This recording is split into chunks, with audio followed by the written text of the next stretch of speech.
Okay, so for today's warm-up problem, we have our double bar graph over to the right. It has the kilograms of how much chocolate consumption was consumed in each country. And the countries are on the bottom. So with that, looks like it has two different years. So the blue is 2002 and the green is 2005. So it says answer the questions. What is the total amount of chocolate eaten in 2002 and 2005?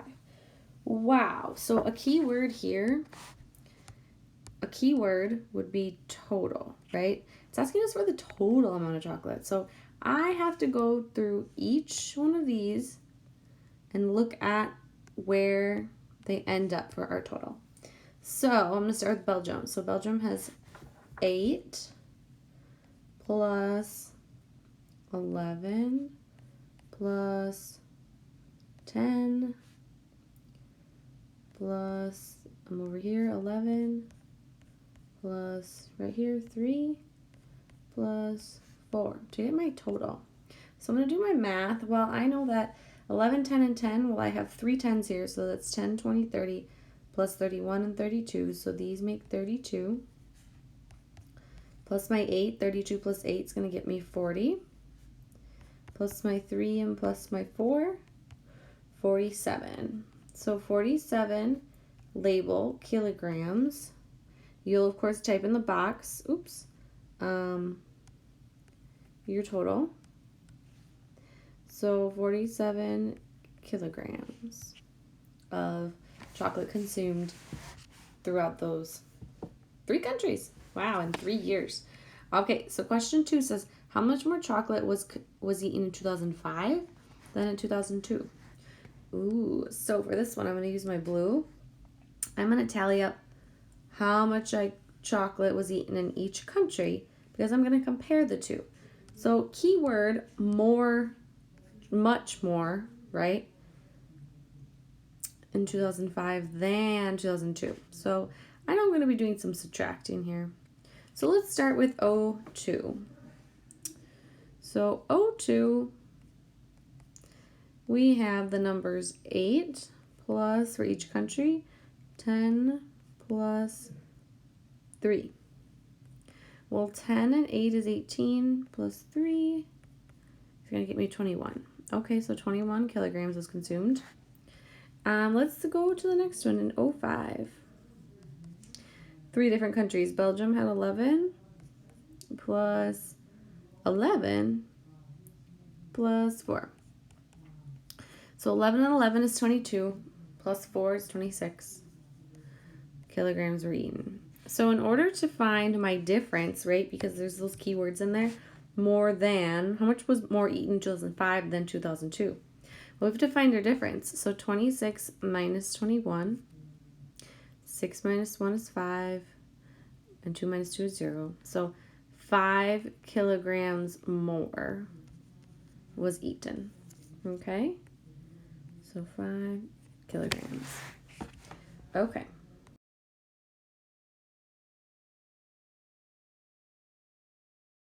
Okay, so for this one, it says to list the factor pairs for each number. So we have 22. You're going to do problem number 9 and find the factor pair for 22. Then you're going to do problem number 13. And we're going to find the factor pair for 54. Remember, these are in your textbook page, so that's what we always list them here. So I'm going to start with factor pairs. To help my brain with this, I'm going to do a factor rainbow tree. So I'm going to start going around that. So I'm going to start out with my 1 because I know 1 and 22 is a factor.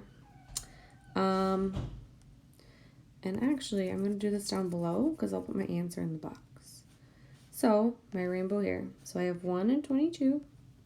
Ooh, can 22 be divided by 2? It can, because the ones place is a 2. So its half is 11. But that's all my factors for that one. So I'm just going to put it as 1 and 22 is one factor. And I'm putting them in parentheses so I can group them. And 2 and 11 is another factor. Okay, let's check out the next problem. So we have our factor rainbow. I like to use it to help me. visualize my factors. So I'm going to start with 1 and 54 because I know that's a factor. 2 and 27 because that's half of 54.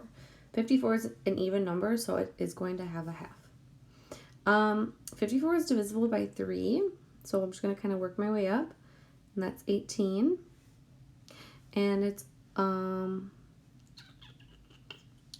not divisible by 4 or 5, it goes by 6 and 9. So those are those factor pairs. So I'm gonna list my factor pairs in the box.